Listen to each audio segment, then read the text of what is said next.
जब मैंने प्री का एग्ज़ाम दिया तब मैंने ये चीज़ रियलाइज़ करी है। दोनों इंटरव्यू जो दिए आपने उसमें से बेस्ट कौन सा रहा था? मैंने अभी जो लेटेस्ट में दिया था सेकंड वाला MPPSC 2023 का, वो ज़्यादा बेहतर था। मेंस में आप अच्छा स्कोर करते हैं तो आपका सिलेक्शन के जो है चांसेस ज़्यादा बढ़ जाते हैं। तो मेंस के लिए मैंने जब पहली बार तैयारी प्रारंभ की थी तब मैंने 5 पेपर्स होते हैं स्टार्टिंग के, वो यदि आपने बेहतर तरीके से पढ़ लिए तो ऐसे जो है वो आपका ऑटोमेटिकली तैयार हो जाता है। जो हमारा ग्रेजुएशन का स्ट्रीम रहता है उसका इम्पैक्ट पड़ता है MPPSC में? बिल्कुल, जैसे 12th तक या फिर ग्रेजुएशन में आपका जो स्ट्रीम है, अगर आप उसको बेहतर तरीके से पढ़ रहे हैं, कोई भी स्ट्रीम हो, वो आपको सहायता करेगा ही करेगा। मैं आपका दोस्त कुमार अर्जुन यादव एक बार फिर से आपका स्वागत करता हूं। जैसा कि आपको पता है MPPSC 2023 का रिजल्ट कल ही आया है और पहला ही पॉडकास्ट डेप्यूटी कलेक्टर के साथ में होने जा रहा है। आज हमारे गेस्ट हैं मोना दांगी, जिनका सिलेक्शन MPPSC 2022 में CTI के पोस्ट पे हुआ था और सेकंड अटेम्प्ट में फिर डेप्यूटी कलेक्टर के साथ में हुआ है। तो चलिए हम शुरुआत करते हैं बिना देरी के। मोना जी, बहुत बहुत स्वागत है हमारे पॉडकास्ट में। सबसे पहले मैं आपका धन्यवाद देना चाहती हूँ अर्जुन भैया का, कि आप एक इतना बेहतर मंच प्रोवाइड करते हैं बच्चों को जिनका सिलेक्शन हुआ है, उनके द्वारा जो तैयारी कर रहे हैं, संघर्षशील हैं, उनको मार्गदर्शन भी प्रदान करने का, और जिनका सिलेक्शन हुआ है तो उनकी यात्रा क्या रही है, किस तरह के संघर्षों को उन्होंने फेस किया है और किस तरह की रणनीति को अपनाया जिससे हो पाया है। और आज मुझे अपनी जीवन की यात्रा यहाँ पर बताने का अवसर प्राप्त हुआ है, तो आपका बहुत बहुत धन्यवाद। Thank you so much. मैंने थोड़ा सा परिचय दे दिया, बट ब्रीफ में आप अपने बारे में बता दीजिए। मेरा नाम मोना दांगी है। मैं अशोकनगर जिले के ग्राम इकौदिया की निवासी हूँ। मेरे पिताजी एक लघु किसान हैं और मैंने अपनी प्रारंभिक शिक्षा अशोकनगर जिले से ही पूर्ण की है और मैंने MPPSC की तैयारी प्रारंभ की, जिसमें पहला प्रयास जो मेरा था वो MPPSC 2022 का था, जिसमें मेरा चयन GST इंस्पेक्टर के पद पर हुआ है। और MPPSC 2023 में ईश्वर की कृपा से जो लक्ष्य रहता है प्रत्येक प्रतिभागी का, डिप्टी कलेक्टर बनने का, 2023 में मेरा डिप्टी कलेक्टर के पद पर चयन हुआ है और मध्य प्रदेश में 12वीं रैंक प्राप्त हुई है। शाम की 6 बजे से पता चल गया था कि रिजल्ट आज आने ही वाला है। जी बिल्कुल। एक्साइटमेंट था रिजल्ट का? बिल्कुल, मुझे सुबह से ही काफ़ी एक्साइटमेंट था, क्योंकि रिजल्ट आने की संभावना थी कल, तो सुबह से ही था और शाम तक काफ़ी क्लियर हो गया था कि अब आने वाला है। मैं 5 बजे से ही बार बार फ़ोन चेक कर रही थी कि रिज़ल्ट अब आया अब आया, और 6 बजे फ़ोन रख के मैं बाहर गई थोड़े समय के लिए, और जब मैं आई अंदर तो मेरा फ़ोन रिंग कर रहा था। मुझे लगा आ गया है रिज़ल्ट, और मेरे एक सहकर्मी हैं, मैं GST इंस्पेक्टर के पद पर चुकी हूँ, वही मेरे सहकर्मी हैं, उनका कॉल आया था और उन्होंने कहा मोना रिज़ल्ट चेक करा, और मैं समझ गई कि रिज़ल्ट आ गया है और फ़ोन आया तो कुछ पॉजिटिव ही होगा। और उन्होंने पहली लाइन बोली कि हो गया है, डिप्टी कलेक्टर बन गई हो। तो मैंने उनसे कहा कि आप मजाक ना करें, मैं एक बार उन्होंने कहा वास्तव में तुम चेक कर लो। फिर मैंने चेक करा तो मेरा नाम था। तब तक और लोगों के कॉल आने लगे, पर मैं एक भी तरह का चांस नहीं लेना चाहती थी कि एक संशय रह जाए किसी प्रकार का। रोल नंबर मुझे याद था, मैंने मैच कर लिया था, पर विश्वास नहीं हो रहा था वास्तविकता में। तो मैंने अपना मेंस का जो है एडमिट कार्ड निकाला, फिर से मैंने कहा उससे क्रॉस चेक करूँगी, उसके बाद ही किसी को कहूँगी कि हाँ हो गया है। अब मैंने उससे चेक करा, एक बार चेक करा, 2 बार चेक करा, 3 बार चेक करा। विश्वास बहुत टाइम लग रहा था विश्वास करने में। फिर फाइनली हो गया विश्वास कि हाँ हो गया है। और मैं मम्मी के अपने बहुत नज़दीक हो चुकी। मम्मी अभी घर पर थी तो मैंने सबसे पहले उनको कॉल करा और मैंने कहा मम्मी आपको पता है आप किसकी मम्मी हो? उनको भी पता था रिज़ल्ट आने वाला है, तो वो समझ गए। उन्होंने कहा हाँ बोलो। मैंने कहा मम्मी अब आप डिप्टी कलेक्टर की मम्मी हो। तो पूरे घर में खुशी की लहर दौड़ गई। वहाँ भी, यहाँ पर भी पिताजी थे, तो सब बहुत खुश थे। और कल से लेकर आज तक ही एकदम उल्लास का विषय बना हुआ है और अभी तक चल ही रहा है। उस टाइम आप मतलब लाइब्रेरी में थे, पढ़ रहे थे या फिर अभी? नहीं, मैं घर पर थी। ऑफिस में थे आप? नहीं, ऑफिस में भी नहीं थी, चूँकि सैटरडे था तो ऑफिस ऑफ था। मैं घर पर ही थी और पढ़ाई भी नहीं हो पा रही थी सुबह से, चूँकि रिजल्ट आने का मन में एक्साइटमेंट इतनी थी कि बार बार बस फ़ोन ही चेक किए जा रहे थे। हाँ कि कब PDF आए। हाँ कि कब PDF आए। और फाइनली आ गया, तो बहुत खुशी हुई कि इतने सालों का जो संघर्ष मेहनत है वो एक खूबसूरत तरीके से PDF में मेरे नाम के रूप में आ गया। अच्छा, पहले जो सिलेक्शन हुआ था आपका पहली बार में, उसमें ज़्यादा हैप्पीनेस हुआ था या फिर इस वाले सिलेक्शन में ज़्यादा हुआ? ये बताना तो बहुत ही मुश्किल है, क्योंकि पहली बार जब रिज़ल्ट आया था वो मेरा पहला प्रयास था, तो वो खुशी का प्रकार अलग था। मेरे बैकग्राउंड में चूँकि सभी किसान हैं फैमिली में, गांव में, तो किसी तरह का शासकीय सेवा का जो है बैकग्राउंड रहा नहीं है। और जब पहली बार MPPSC 2022 का रिज़ल्ट आया, इसी वर्ष आया, वो भी जनवरी में, तो पूरे घर में हर जगह खुशी का माहौल था। और पहली बार ये चीज़ में विश्वास हुआ था कि आपके हमारे जैसे बच्चों का सिलेक्शन होता है, वास्तविकता में पढ़ने से हो जाता है। उसके पहले तक मुझे लगता था किसी सपने जैसा लगता था MPPSC क्रैक करना, और मुझे लगता था जिन बच्चों का सिलेक्शन होता है वो कहीं दूसरी दुनिया से आते होंगे, इस तरह का भाव मन में रहता था। तो पहली बार जब हुआ तो तब विश्वास हो गया कि हाँ होता है सिलेक्शन, मेहनत करने से ज़रूर होता है। तो उसकी खुशी एक अलग ही प्रकार की थी। और जब इस बार रिजल्ट आया तो तब लक्ष्य की प्राप्ति थी कि डिप्टी कलेक्टर बन गए हैं। जब तैयारी प्रारंभ की थी, केवल एक यही, जिस तरह से अर्जुन ने चिड़िया की आंख देखी थी, हमने बस एक यही लक्ष्य लिया था कि डिप्टी कलेक्टर बनना है। अन्य जो पोस्ट है उनके नाम भी नहीं पता थे। तो एक तरह से मंजिल पे पहुंचने की जो खुशी होती है, इस बार उस तरह की खुशी थी। तो दोनों ही खुशियाँ थी, दोनों का अपना अपना स्थान है। MPPSC 2022 जो है वो पहले प्रेम की तरह था कि वो प्राप्त हो गया है, तो उसमें खुशी अलग थी। परंतु ये अंतिम लक्ष्य की तरह था, अंतिम प्रेम की तरह था जो प्राप्त हो गया। तो एक चीज़ और ये कि आपके माइंड में तो था कि चलो सिलेक्शन हो जाएगा, लेकिन अगर एक चीज़ वो भी है जो हमने सोचा नहीं होगा कि अगर नहीं हुआ तो क्या होगा? ऐसा बिल्कुल भी नहीं है कि था, निश्चित है कि हो जाएगा। चूँकि MPPSC एग्ज़ाम ऐसा है, सब्जेक्टिव है काफ़ी, तो दुविधा सदैव बनी रहती थी। पहला प्रयास था तब भी, यहाँ तक कि प्री का एग्ज़ाम जाने से देने जब मैं जा रही थी, उसके 2 दिन पहले तक इतना अंडर कॉन्फिडेंट थी कि मैं जाके रोई थी अकेले में कि इस बार प्री नहीं होने वाला।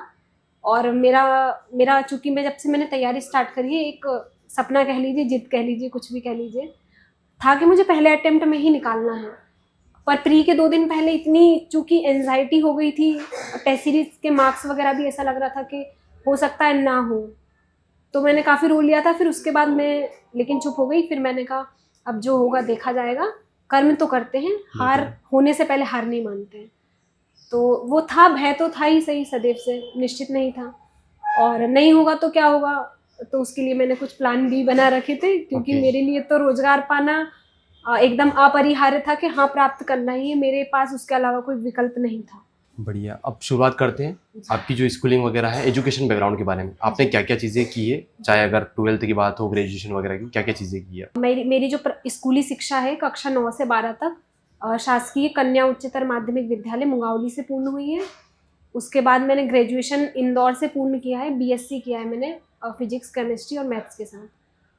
2021 में मेरा BSc कंप्लीट हुआ। 22 में मैंने 1 साल का ड्रॉप लिया था PSC की तैयारी करने के लिए, कि मैं उसमें पूरी तरह से PSC को समर्पित रहूँगी।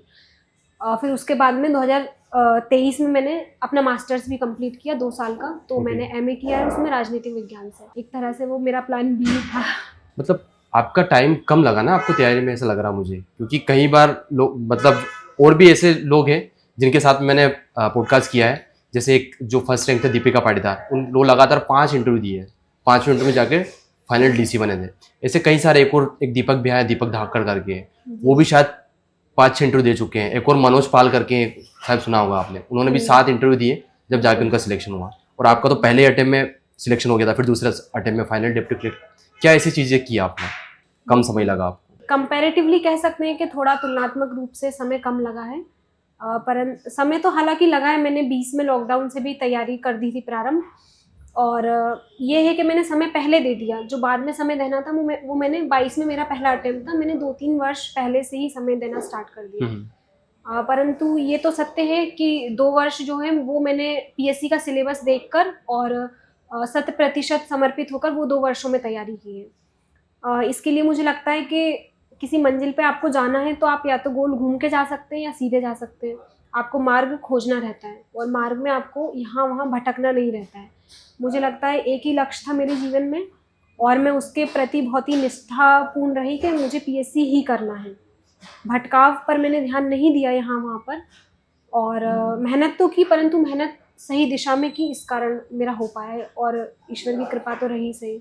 हम प्री और मेंस के बारे में बात करेंगे, जिसमें से आपने बताया था मुझे कि मेंस, हालांकि दोनों स्ट्रॉन्ग है आपके, पर फिर भी हम मेंस पे थोड़ा सा ज़्यादा बात करेंगे, क्योंकि मेंस में ज़्यादातर दिक्कत मेंस में ही आती है और सिलेक्शन का जो फैक्टर है वही मेंस ही है।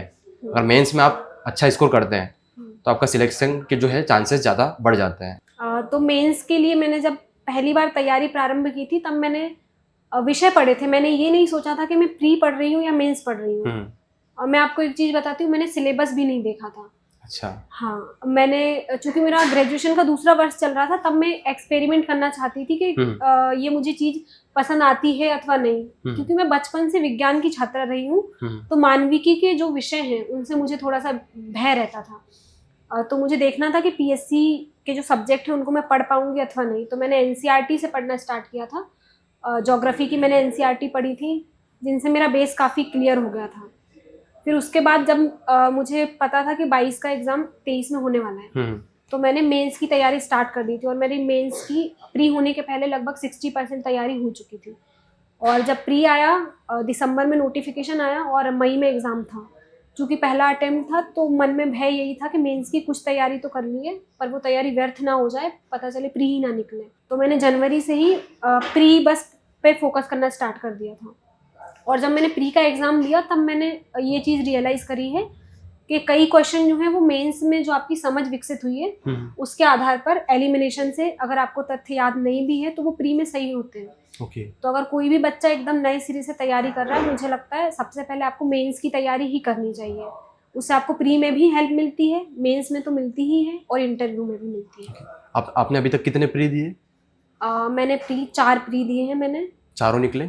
नहीं, मेरा तीसरा प्री नहीं निकला था 2024। क्यों नहीं निकला था? 2022 का मेरा 23 का दोनों प्री निकले, दोनों मैंने मेंस दिए। मैंने एक मन में डिसाइड किया था कि मैं 2 अटेम्प्ट पूरी निष्ठा के साथ दूंगी। चूँकि कई बार बच्चे 5 अटेम्प्ट हो जाते हैं, 6 हो जाते हैं। मेरे आसपास चूँकि ऐसे लोग थे जिनका फाइनल सिलेक्शन नहीं हुआ था, और मुझे बहुत ही कम समय में, चूँकि घर की आर्थिक स्थिति भी उतनी बेहतर नहीं थी, तो मुझे एक रोजगार प्राप्त करना था। तो मैंने सोचा था 2 अटेम्प्ट में अच्छे से पूर्ण निष्ठा से दे दूंगी। यदि ये चीज़ मेरे लिए बनी होगी, मैं इस चीज़ के लिए बनी होंगी, तो वो मुझे मिल जाएगी।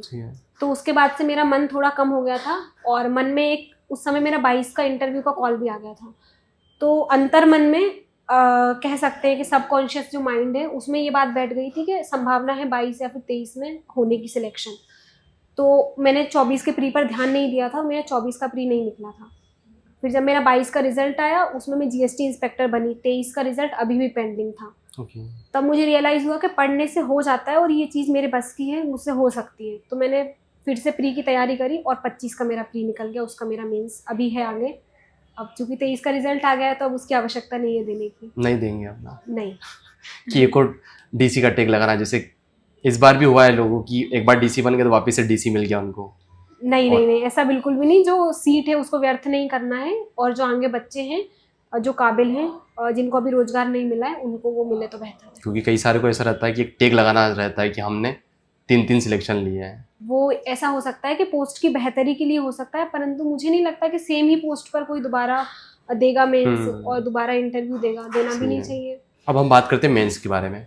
मेंस आपका स्ट्रॉन्ग है ना? हर एक पेपर के बारे में अगर आप सोर्स बताना चाहें, बिल्कुल, जो भी रहे कि ये चीज़ें आपको ध्यान आ रही है कि ये चीज़ें फॉलो की है आपने।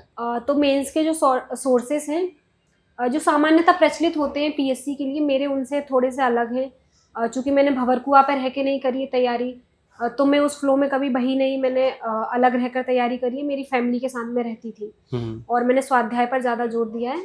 और जब मैंने तैयारी प्रारंभ की थी तब यहाँ पर एक संस्था है सेवा भारती, जो कि निःशुल्क मार्गदर्शन देती है प्रतियोगी परीक्षाओं के लिए, जिसका दिशा प्रकल्प है। तो वहाँ से मैंने पहली बार पढ़ी थी, मानविकी का कोई विषय पढ़ा था, पॉलिटिकल साइंस मैंने पढ़ा था आकाश सर से, और तब मुझे समझ में आया था कि ये विषय भी समझे जा सकते हैं।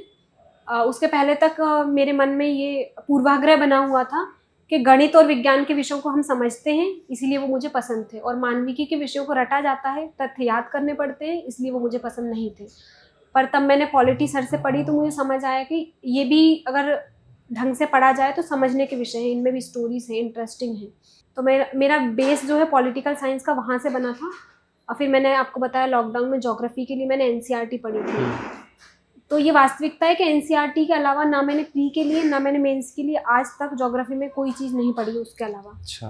और मेंस में जो कुछ यूनिट बाद में ऐड हुई है, जैसे पर्यावरण की एक यूनिट है, एक जीआईएस की थी, ये चीज़ें भी आपको ज्योग्राफी की एनसीईआरटी में मिल जाएंगी ऑलरेडी।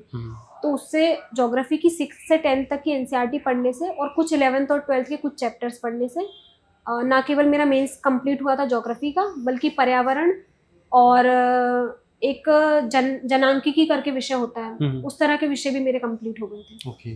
पॉलिटिकल साइंस मेरा दिशा से बेस बना हुआ था। उसके बाद मैंने लक्ष्मीकांत जो है उसमें से कुछ मेंस के जो नए विषय ऐड हुए थे वहाँ से कंप्लीट किया था। इसके बाद में हिंदी के लिए तो कुसुमलता श्रीवास्तव मैम की जो बुक रहती है वही मैंने पढ़ी थी।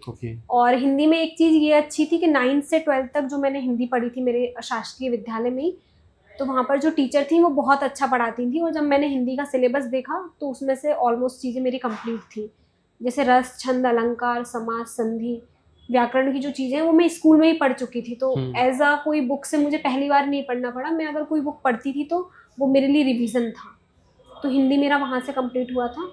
एसे के लिए आपको जो 5 पेपर्स होते हैं स्टार्टिंग के, वो यदि आपने बेहतर तरीके से पढ़ लिए तो एसे जो है वो आपका ऑटोमेटिकली तैयार हो जाता है।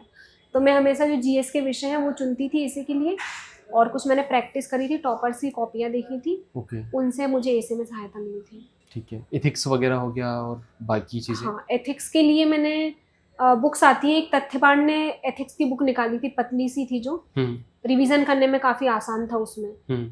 तो पहले मैंने एथिक्स यूट्यूब से ढूंढा, कई जगह से पढ़ा। दिशा में रविशंकर सर पढ़ाते थे, उन्होंने भी पढ़ाया था। फिर उसके बाद में मैंने 2-3 जगह से सोर्सेस इकट्ठा करके अपने नोट्स बनाए थे एथिक्स के, और जिससे मेरा कंप्लीट हुआ था। अच्छा, अभी सिलेबस में सोशियोलॉजी वगैरह भी ऐड हुआ है, एंटरप्रेन्योर वगैरह भी हुआ है, ये चीज़ें कहाँ से की आपने? हाँ, पहले सोशियोलॉजी की कुछ यूनिट्स थी, जैसे मानव संसाधन विकास की थी। ये ऐसी यूनिट हैं जिनमें से प्रॉपर 30 नंबर के प्रश्न भी आते थे और बनते भी थे। इनके लिए मैंने आकार के नोट्स प्रेफर करे थे, जो छोटी छोटी यूनिट्स हैं। पहले पेपर 2 के पार्ट बी में कुछ छोटी छोटी यूनिट्स थी, उनके लिए मैंने आकार के नोट्स, चूँकि एक यूनिट के लिए एक पूरा नोट्स आते थे, एक बुक आती थी, और उससे कंप्लीट हो जाता था इजीली। तो वहाँ से मैंने कंप्लीट किया है। अच्छा, नोट्स वगैरह बनाए थे आपने? नहीं, मैंने सारे विषयों के लिए नोट्स नहीं बनाए हैं। मैंने जैसे पहले विषय जब पढ़े थे, जैसे मैंने एनसीईआरटी जब पढ़ी थी ज्योग्राफी की, तो मैंने मेरे मोटे से जो नोट्स थे वो मैंने बनाए थे। मैं हर बार उनको ही पढ़ती थी। देखने में वो मोटे थे, अगर कोई दूसरा व्यक्ति देखेगा तो उसको लगेगा इसका रिवाइज करना कैसे कैसे हो पाएगा। पर मैंने उसको इतने बार पढ़ लिया था, 5 बार, 7 बार, 8 बार, कि रिवीजन बहुत जल्दी हो जाता था, क्योंकि वो पढ़ी हुई चीज़ें हैं। तो मेन जो हाईलाइट है बस उसको ही मैं पढ़ती थी। तो उन्हीं नोट्स से मैंने पढ़ा था। पर कुछ यूनिट जरूर है जिन पे नोट्स बनाना जरूरी है, जो छोटी छोटी यूनिट्स हैं। जैसे मानव संसाधन विकास की हो गई, एक सामाजिक मुद्दों से संबंधित है, जिसमें विभिन्न वर्गों के सामाजिक मुद्दे हैं, उनके आप नोट्स बना सकते हैं। चूंकि छोटी छोटी यूनिट्स हैं, 2-4 पेज में ही नोट्स बन जाते हैं, तो उनके बनाए थे मैंने। कुछ विषयों के बनाए थे, कुछ के नहीं बनाए थे। ओके, करंट अफेयर की बात करें जी, जैसे यूपीएससी में करंट अफेयर का काफ़ी कुछ रोल होता है, एमपीपीएससी में करंट अफेयर को डेली पढ़ना चाहिए या फिर मंथली की जो मैगजीन वगैरह आती है उनको फॉलो करना चाहिए? आप कैसे करते थे? प्रतिदिन आपको न्यूज़पेपर पढ़ना चाहिए, परंतु उसके तथ्य याद रखने के लिए नहीं, बल्कि समझ विकसित करने के लिए कि समाज में किस तरह के मुद्दे चल रहे हैं, क्या विषय चल रहे हैं, उसके लिए। बाकी प्रारंभिक परीक्षा के लिए आप कुछ समय पहले पढ़ सकते हैं। बुक्स जो है आती हैं, तथ्यबाण की एक बुक आती है करंट अफेयर्स के लिए, मैंने एमपी के करंट अफेयर्स उससे कंप्लीट करे थे। इसके अलावा यूट्यूब पर वीडियोस मिल जाती है फ्री ऑफ कॉस्ट। और जैसे मैंने जब प्री की तैयारी करी थी, तो आई मैग्नस पे कुलदीप सर हैं, वो पढ़ाते हैं। उन्होंने पूरी करंट अफेयर्स की एक यूनिट के लिए 12 से 15 वीडियोस वो निकालते हैं। वहाँ से करंट अफेयर के क्वेश्चन बन जाते हैं। एक तरह से वो रिवीजन हो जाता है यदि आप डेली पेपर पढ़ते जा रहे हैं। तो वहाँ से प्री के लिए वहाँ से कंप्लीट हो गया था। और मेंस के लिए मैं क्या करती थी, मेरे जो नोट्स थे, अगर मुझे कोई रिलेटेबल न्यूज़ लगती थी, जैसे नवीकरणीय ऊर्जा संसाधन का लक्ष्य है 500 मेगावाट का या गीगावाट का, और उससे रिलेटेड कोई न्यूज़ आई है कि हमने इतना अचीव कर लिया है, तो मैं उसके नीचे उसको अपडेट कर लेती थी मेंस के नोट्स में कि इतना अचीव कर लिया है। तो मेंस में करंट अफेयर आपकी मर्जी के ऊपर डिपेंड करता है, आपको यूज़ करना है कि नहीं करना है। यदि आप करते हैं तो आपकी मार्किंग अच्छी होती है। तो मैं करती थी, कुछ एग्जाम्पल करंट का न्यूज़ में सुनती रहती थी, और एकदम जो करंट में उसको मैं यूज़ कर लेती थी। लेकिन प्री के लिए करंट अफेयर्स पढ़ना कंपलसरी है। आप उसको मैगजीन से पढ़ सकते हैं। करंट अफेयर यदि आप एग्जाम के 1 महीने पहले भी पढ़ेंगे तो भी हो जाएगा, उसमें इतनी कोई दिक्कत नहीं रहती है। ठीक है, प्री का भी बता सकते हैं क्या सोर्स? बिल्कुल, शॉर्ट में थोड़ा सा बताना चाहे यूनिट वाइज। जी, जैसे एक यूनिट करंट अफेयर्स की जो सारी रहती है, उससे आप यूट्यूब से पढ़ सकते हैं, कई चैनलों पे करवाते हैं। आई मैग्नस पर सर 22 और 23 में करवाया था, मैंने वहीं से करा था। एक यूनिट 10 जो जनजाति वाली है, उसके लिए ऋषभ सर हैं, उन्होंने आकार IAS पर भी करवाए हैं, वीडियो सारे डले हैं जितने भी जनजातियां हैं उस पर। और उनकी पुरानी वीडियोस फोर्स अकेडमी का एक जो यूट्यूब चैनल है उस पर डले हुए हैं, तो वहाँ से आप कर सकते हैं। इसके बाद में पहले जो आयोग वाली यूनिट होती थी, तो उसके लिए कबीर पब्लिकेशन की एक बुक निकलती है जिसमें 10 आयोग हैं। तो आयोग को डिटेल में आप लक्ष्मीकांत से या कहीं से भी पढ़ सकते हैं समझ विकसित करने के लिए। पर जब प्री आने वाला होगा तो आप उससे रिवाइज कर सकते हैं। ओके। बिल्कुल। और यूनिट 7 जो रहती है वो मैंने आई मैग्नस से ही करी थी, यूट्यूब से ही मैंने सारी कंप्लीट करी थी। ठीक है। एमपी के लिए? हाँ, एमपी के लिए मैंने चूंकि पहले से तैयारी स्टार्ट कर दी थी तो हमेशा से महेश वर्णवाल ही मैंने पढ़ी है, उससे ही मेरा एमपी कंप्लीट हुआ था। पर जब मैं प्री दे रही थी उस समय पे एक नई बुक भी आई थी परीक्षा धाम, तो मैंने उसे एक बार देख लिया था और उसमें वही सारी चीज़ें थी ऑलरेडी। पर उसमें एक चीज़ अच्छी थी कि करंट का अपडेट सारा था प्रॉपर, तो उससे मैंने फिर रिवाइज कर लिया था। तो आप कोई एक बुक चुन लीजिए, उसको आपका बेस बना के चलिए कि आपको इसको तो पढ़ना ही है। जब वो कंप्लीट हो जाए उसके बाद ही आप कोई दूसरी बुक उठाएंगे, अन्यथा नहीं उठाएंगे। तो एमपी मैंने वहाँ से कंप्लीट की। ठीक है। कंप्यूटर वगैरह के लिए? यूनिट 9 जो रहती है उसके लिए बहुत सारी कोचिंग के नोट्स आते हैं जो एक ही नोट्स में सारी यूनिट 9 जो है वो कंप्लीट करवा देता है। तो आप वहाँ से पढ़ सकते हैं, किसी भी कोचिंग का पढ़ सकते हैं। निर्माण के आते हैं, आकार के भी आते हैं, वो सभी अच्छे जहाँ से आपको सही लगे। ओके। और साइंस वाली जो है 7? हाँ, साइंस वाली जो यूनिट है उसको अगर आप प्रारंभिक समय में हैं, आपको एग्जाम 1 से 2 साल बाद देना है, तो साइंस के लिए आप एनसीईआरटी पढ़ेंगे तो बेहतर रहेगा। मुझे साइंस की एनसीईआरटी पढ़ने में समय कम लगा था क्योंकि मेरा बैकग्राउंड साइंस है। पीसीएम से मैंने 12th तक कंप्लीट किया है, उसके बाद ग्रेजुएशन किया है, तो उससे आपका बेस क्लियर हो जाएगा साइंस का। फिर आपको बस कुछ फैक्ट्स जो है वो ऐड करने रहेंगे। परीक्षा धाम की एक बुक आती है यूनिट 7 के लिए, उससे आप पढ़ सकते हैं साइंस। ओके। अच्छा, जो हमारा ग्रेजुएशन का स्ट्रीम रहता है जी, उसका इम्पैक्ट पड़ता है एमपीपीएससी में? बिल्कुल। जैसे 12th तक या फिर ग्रेजुएशन में आपका जो स्ट्रीम है, अगर आप उसको बेहतर तरीके से पढ़ रहे हैं, कोई भी स्ट्रीम हो, वो आपको सहायता करेगा ही करेगा। क्योंकि सामान्यतः इस तरह की बात कही जाती है कि आपको आर्ट्स ले लेना चाहिए 12th के बाद, वो हेल्पफुल रहता है पीएससी में। पर मुझे लगता है साइंस भी है, पेपर 3 पूरा साइंस है। और मैंने बीएससी ही किया था, गणित मेरा मुख्य विषय था, उसके अलावा फिजिक्स और केमिस्ट्री भी थे, तो उनसे मुझे पेपर 3 में बहुत हेल्प मिली थी। ओके। और जिनका आर्ट्स रहता होगा, मुझे लगता है अगर वो अच्छे से पढ़ते हैं तो उनको काफ़ी हेल्प मिलती होगी पेपर 1 में और पेपर 2 में। अब बात करते हैं हम इंटरव्यू की। जी, दोनों इंटरव्यू जो दिए आपने उसमें से बेस्ट कौन सा रहा था? मैंने अभी जो लेटेस्ट में लिया था सेकंड वाला एमपीपीएससी 2023 का, वो ज़्यादा बेहतर था। क्या बेहतर हुआ उसमें? 2022 का जब मैं इंटरव्यू देने गई थी तो वो पहली बार चूंकि मैं इंटरव्यू दे रही थी तो काफ़ी भटकाव भी था, मुझे समझ नहीं आ रहा था क्या पढ़ा जाए क्या नहीं पढ़ा जाए। चूँकि इंटरव्यू का कोई सिलेबस तो होता है नहीं, आपको ऐसा लगता है आप या तो सब पढ़ लें या फिर कुछ भी ना पढ़े, तो उस तरह से। और मन में शंका थी कहीं ना कहीं, और दुविधा भी थी, भय भी था, उत्साह भी था, सारी चीज़ें थी। तो मुझे लगता है उस समय पे मैं उतना बेहतर प्रदर्शन नहीं कर पाई थी, उसमें मार्क्स मेरे थोड़े कम थे। कितने थे? और उसमें मेरे 82 मार्क्स थे। ओके। और ये वाला?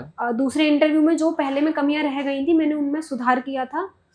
जैसे मेरे बोलने की जो स्पीड है वो पहले काफ़ी तेज़ थी, मैं बहुत तेज़ बोलती हूँ, गति में बोलती हूँ। ओके।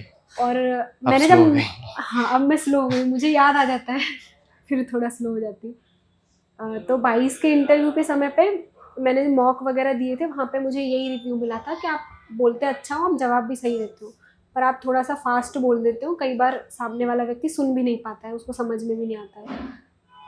तो मैंने वो रिव्यू पे काम किया था कि मैं स्लो बोलूँगी। पर चूँकि पहला इंटरव्यू था, मैं एक्साइटेड इतना थी कि जिस एग्ज़ाम की तैयारी कर रहे हैं उसके बोर्ड मेंबर्स से मुझे मिलने का मौका मिलेगा, इतने अनुभवी लोग हैं, तो वहाँ जाके मैं रिव्यू वगैरह सब भूल गई। और वहाँ पर मैंने स्पीड के साथ ही आंसर दिए थे। मुझे लगता है वो एक नेगेटिव इम्पैक्ट था। यदि आप बन रहे हैं शासकीय अधिकारी, सिविल सर्विसेज में आपको जाना है, धैर्य आपके भीतर होना चाहिए। तो दूसरे इंटरव्यू में मैंने इस बात पे ध्यान दिया था और मैंने बोलने की स्पीड कम करी। और मुझे लगता है यदि पहली बार में मुझे डिप्टी कलेक्टर का पद नहीं मिला है तो वो भी ईश्वर ने कुछ सोच कर ही नहीं दिया होगा, मुझे सीखने की आवश्यकता थी। मैंने अभी शासकीय कार्यालय में काम भी किया है जीएसटी इंस्पेक्टर के पद पे, तो वहाँ से मुझे काफ़ी अनुभव मिला है। हमारे जो सर्कल इंचार्ज हैं उनकी एज भी कम है और जो साथ में अन्य काम करने वाले अधिकारी कर्मचारी हैं उनकी एज अधिक है, तो वो किस तरह से मैनेज करते हैं वो मैंने देखा, वो मैंने सीखा। और माहौल किस तरह का होता है, अनुभव सारा मिला, तो मुझे लगा वो भी बेहतर ही है। यदि दूसरी बार में हुआ है तो उसमें कोई समस्या नहीं है, मुझे लगता है मुझे सीखने की आवश्यकता थी। इसमें क्या स्कोर आया था आपका सेकंड वाले में? सेकंड वाले में मेरे 140 नंबर। 140 मतलब काफ़ी स्कोर बढ़ा आपका। हाँ, मेरा काफ़ी स्कोर बढ़ा है इंटरव्यू में, मुझे लगता है। उस पर काम किया आपने? हाँ, मैंने इंटरव्यू पर काफ़ी काम किया मेरे साथ ये एक चीज़ अच्छी है कि मैं एक बार देख लेती हूँ मेरी कोई गलती है। प्री में भी टेस्ट सीरीज जब मैंने लगाई थी, मैं काफ़ी गलतियाँ करती थी और मैं एक बार आइडेंटिफाई कर लेती हूँ कि ये गलती है, मैं उसको रिपीट नहीं करती हूँ, मैं ट्राई करती हूँ कि सुधार करूँ धीरे धीरे करके। ओके। तो मैंने इंटरव्यू में भी सेम ही किया। इस जर्नी में कुछ ऐसे मोमेंट, आपने एक मोमेंट भी शेयर किया था कि आप रोए भी थे, कब की बात है ये और क्या हुआ था उसमें? मैं आपको स्टार्टिंग से बताती हूँ। 12th कंप्लीट करने के बाद 12th में मेरा गणित विषय था और मैंने जहाँ से शिक्षा पूरी की है वहाँ हमको उतनी जानकारी नहीं होती कि क्या करियर ऑप्शंस होते हैं। हमें 2 ही चीज़ें पता थी, यदि आप 11th क्लास में गणित विषय लेते हैं तो आप इंजीनियर बनेंगे और अगर आप बायोलॉजी लेते हैं तो आप डॉक्टर बनेंगे। सही है। तो मैंने भी सोचा 12th के बाद मैं इंजीनियर बनूंगी। पर चूंकि मेरी JEE की तैयारी नहीं हो पाई थी, उसके लिए कोटा जाना पड़ता और मेरे पेरेंट्स वो अफोर्ड भी नहीं कर पाते और इस तरह की निर्णय ले भी नहीं पाते, हो सकता है मुझे अलाउ भी नहीं किया जाता, तो मैं कोटा नहीं जा पाई थी। फिर उसके बाद मैंने सोचा मैं प्राइवेट कॉलेज से कहीं से इंजीनियरिंग करती हूँ। पहले मुझे केवल पता ही वही था कि केवल इंजीनियर ही बनते हैं गणित वाले बच्चे। तो पर मेरा किसी कारणवश वहाँ भी एडमिशन नहीं हो पाया था। तो 12th के बाद फिर मैंने BSc में एडमिशन ले लिया।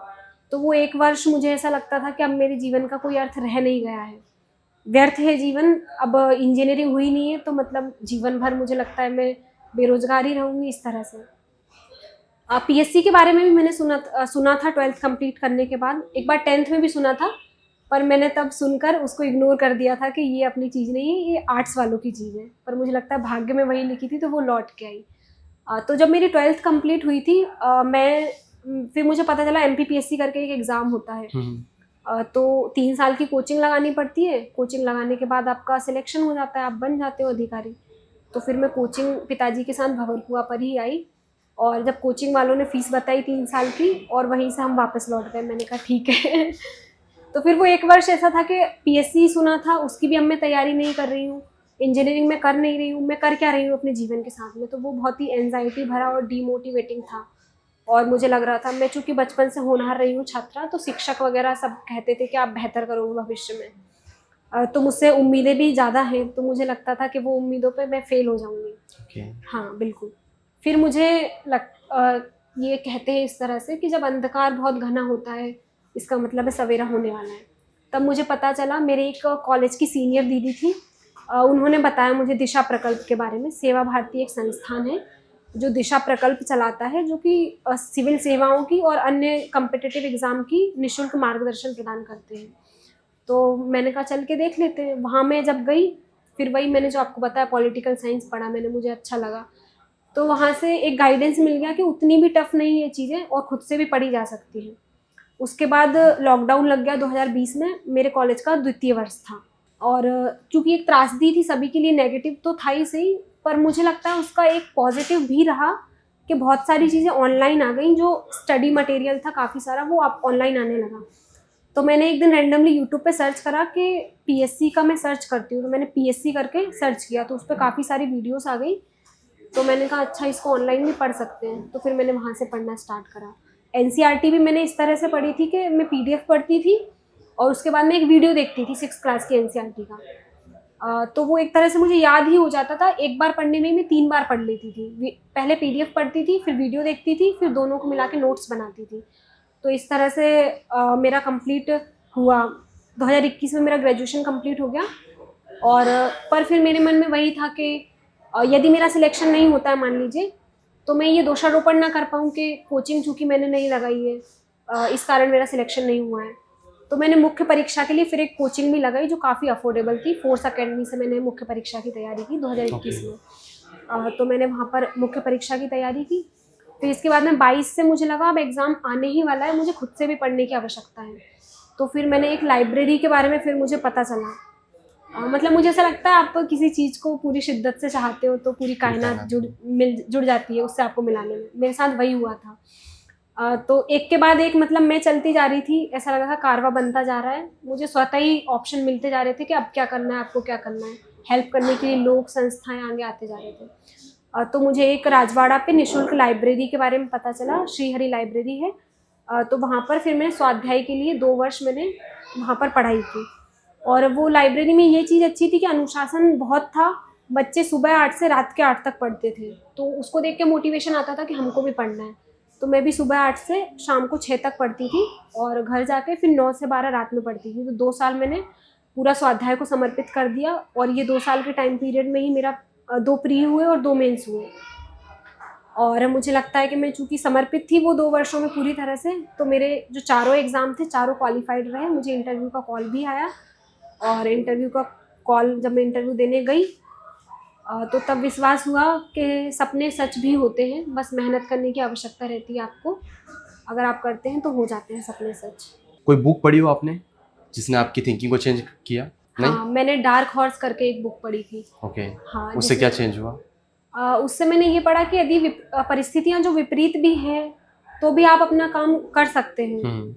और मुझे ऐसा लगता है यदि परिस्थितियाँ विपरीत हैं तो इसका मतलब है आप अर्जुन हो और आपको चुना गया है और आपके ईश्वर ने देखा है कि आपके कंधे इतने मजबूत हैं जो इस बोझ को सह सकते हैं, इसलिए आपके जीवन में संघर्ष आए हैं। और मैं हमेशा कहती हूँ, एक पंक्तियाँ हैं 2 जो मुझे प्रेरणा देती थी, क्योंकि कई बार मुझे लगता था कि ये संघर्ष मेरे साथ ही क्यों है, युद्ध मेरे हिस्से में क्यों आए हैं। तो कवि हैं अर्जुन सिसोदिया जी, उन्होंने कहा था कि युद्ध नहीं जिनके जीवन में वो भी बड़े अभागे होंगे, या तो प्रण को छोड़ा होगा या फिर रण से भागे होंगे। तो मुझे लगता है यदि युद्ध आए हैं हमारे जीवन में तो मैं खुद को सौभाग्यशाली समझती थी और मैंने उनका सामना किया और सामना करा। तो फिर प्रकृति भी देखती है कि आप प्रयास कर रहे हैं किसी चीज़ के लिए, आप पाना चाहते हैं, तो चारों तरफ से वो आपकी सहायता करती है। मुझे लगता है सभी ने मेरी सहायता की, इस कारण मैं इस मुकाम पर पहुंची। एमपीपीएससी की जो भी स्टेज है उसमें सबसे टफेस्ट स्टेज कौन सा लगा आपके अनुसार? मैंने सबसे पहले प्री का एग्ज़ाम दिया था और मेरे परिचित लोग कई ऐसे थे जिनका कई बार प्री नहीं निकल रहा था। तो मुझे प्री को लेकर मन में काफ़ी भय था कि अगर प्री ही नहीं निकलेगा तो मेंस की तैयारी धरी की धरी रह जाएगी। तो मुझे प्री थोड़ा सा टफ लगता था क्योंकि मेरी तथ्यात्मक जो समझ है, समझ नहीं कहना चाहिए, तथ्य मुझे याद करने में थोड़ी कठिनाई होती है। विज्ञान पढ़ती आई हूँ हमेशा से, तो रटना मुझे उतना नहीं आता।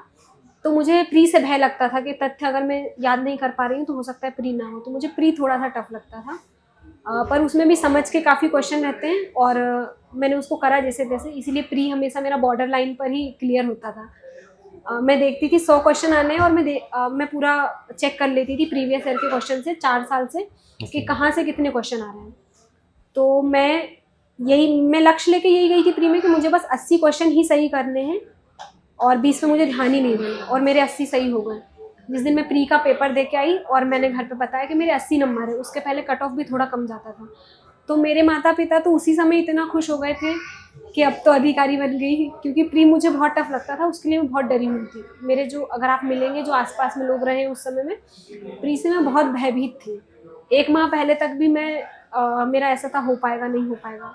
उस समय मेरी लाइब्रेरी में विजय भैया पढ़ते थे, तो मैं उनके पास गई थी। मैंने कहा मुझे नहीं लगता कि मेरा हो पाएगा, मेरे तथ्य कमज़ोर है, मेरी ये यूनिट नहीं हुई है, वो नहीं हुई है। तो उन्होंने मुझसे कहा था कुछ मत करो, 5 साल के पेपर उठाओ, चेक करो किस यूनिट से कितने क्वेश्चन आ रहे हैं, और जो बहुत टफ लग रही है कि नहीं हो पा रही है उसको छोड़ दो यदि उससे कम क्वेश्चन आ रहे हैं, या फिर उसमें से भी टॉपिक देख लो कि जिन टॉपिक से ज़्यादा क्वेश्चन आ रहे हैं वो कर लो। तो मैंने वास्तविकता में प्री में कुछ चीज़ें छोड़ दी थी। मैंने 100% जो है सिलेबस कंप्लीट नहीं किया था, क्योंकि 10 क्वेश्चन मैंने कहा ठीक है एकदम कठिन है, उनके चक्कर में 90 क्वेश्चन को वेस्ट नहीं करना है, तो मैंने उनको छोड़ दी थी। एस्पिरेंट को गलती नहीं करना चाहिए, कुछ 3 चीज़ें ऐसी बताइए। पहला ये है कि बहुत ज़्यादा पढ़ने का ट्राई ना करें, चूँकि आपके घर में कोई रिलेटिव आ गए या फिर आपका कोई मित्र जो आपसे रैंडमली पूछ रहा है कि बताइए चंद्रमा सूरज के बीच में दूरी कितनी है, और आप नहीं बता पा रहे हैं, तो बोल रहे हैं कि क्या तुम पीएससी की तैयारी कर रहे हो। तो उनकी बातों में ना लगें, जो सिलेबस है उसमें सीमित रहें, उसमें बंद कर ही तैयारी करें, तो आपका निश्चित तौर पर होगा। दूसरी चीज़ ये है कि कोई भी चीज़ आपको तभी मिलेगी जब आप उसके प्रति पूरी निष्ठा से समर्पित रहेंगे। जीवन में आपकी प्राथमिकता 2 वर्षों के लिए केवल आपका एग्ज़ाम ही होना चाहिए जो आपको क्वालिफाई करना है। और अगर आप सिर्फ इसीलिए पढ़ रहे हैं कि पेरेंट्स ने बोला है, मित्रों को बताना है कि मैं मध्य प्रदेश के सबसे बड़े एग्ज़ाम की तैयारी कर रहा हूँ, तो मत पढ़िए, नहीं होगा आपका सिलेक्शन। मैं बता रही हूँ, जब तक आप खुद नहीं चाहेंगे तब तक आपका सिलेक्शन नहीं होगा। यदि आप खुद चाह रहे हैं तो आपने चयन किया है कि आपको ये युद्ध लड़ना है, आपको ये एग्ज़ाम करना है, तो फिर उसके लिए मेहनत भी आपको ही करनी होगी, आपके स्थान पर कोई और आकर नहीं करेगा। पूरी मेहनत आप करिए, सिलेक्शन लीजिए, पर सिलेक्शन लेने के बाद कह दीजिए इसमें मेरा कुछ नहीं है, मेरे आसपास के लोग हैं, सभी का योगदान है, उस कारण मेरा सिलेक्शन नहीं है। पर मैंने इंटरव्यू के समय पर काफ़ी पॉडकास्ट देखे थे टॉपर्स के। तो उनसे एक चीज़ तो ये अच्छी होती है कि जिनका बैकग्राउंड एकदम ऐसा होता है, कठिन परिस्थितियों में रहकर जिनने काम किया है, और हम अपनी समरूपता पाते हैं उनसे, कि मेरी भी ऐसी विपरीत परिस्थितियाँ हैं, इनका हो गया है तो मेरा भी हो सकता है। तो एक ये हेल्प मिलती है। दूसरा रिसोर्सेज वगैरह, जैसे आप मेंस की भी कुछ कॉपीज़ डालते रहते हैं टेलीग्राम पर, उनसे काफ़ी हेल्प मिलती है। जैसे मुझे ऐसे लिखना बिल्कुल नहीं आता था, मैंने पहली बार जो ऐसे लिखा था वो देखकर मैं खुद ही नेगेटिव मार्किंग दे दूँ ऐसा लिखा था। पर जब मैंने टॉपर्स की कॉपी के ऐसे पढ़े तो मुझे समझ में आया कि पैटर्न क्या है और किस तरह से लिखना है। कंटेंट खुद का रहेगा पर समझ विकसित हो जाती है, तो बहुत हेल्पफुल रहते हैं। और आप बच्चों की बातें पहुंचाते हैं सभी लोगों तक, आप अच्छा एक माध्यम है मुझे लगता है, तो आप बहुत ही धन्यवाद के पात्र हैं। Thank you so much. बहुत बहुत धन्यवाद। उम्मीद है आप सभी को ये पॉडकास्ट पसंद आया होगा, क्योंकि जो एमपीपीएससी का जो 2023 का रिजल्ट आया है कल ही आया शाम को, और आज अगले दिन ही हमारा पॉडकास्ट शूट हो रहा है। तो मैं भी आपको बहुत कुछ इस पॉडकास्ट से जानने को मिला होगा, क्योंकि इन्होंने जैसे बताया कि बहुत ही कम समय में इन्होंने प्री भी निकाले, मेंस भी निकाले, और फाइनली 2 बार सिलेक्शन लिए हैं। तो अभी तक आपने चैनल को सब्सक्राइब नहीं किया तो सब्सक्राइब कर दीजिए, और टेलीग्राम चैनल से नहीं जुड़े हैं तो डिस्क्रिप्शन में लिंक दे रखा है। जैसा कि इन्होंने बताया कि जो टेलीग्राम पे मैंने टेस्ट कॉपी वगैरह डाल रखी है, तो वो आप एक बार ज़रूर विजिट करिए। वहाँ से आपको आइडिया लगेगा कि जो टॉपर्स हैं वो कैसे लिखते हैं, ताकि आपको अपनी कमी आपका पता चलेगा। और एक और चीज़, अगर आप नोट्स के लिए परेशान हो रहे हो तो मत परेशान होइए। ये जो नीचे नंबर दिया गया है इस पर आप एक मैसेज करिए, ये मेरा ही नंबर है। इस पर आपको घर बैठे मेंस का नोट्स, टेस्ट सीरीज या फिर प्री के नोट्स सब कुछ आपको मिल जाएगा, वो भी रीजनेबल प्राइस में। तो बिना देरी के आप व्हाट्सएप पे मैसेज कर सकते हैं। जितने भी एस्पिरेंट्स हैं जो तैयारी कर रहे हैं, तो उनको ऑल द वेरी बेस्ट, मेहनत करिए, आपका सिलेक्शन जरूर होगा। चलिए मिलते हैं हम अगले पॉडकास्ट में।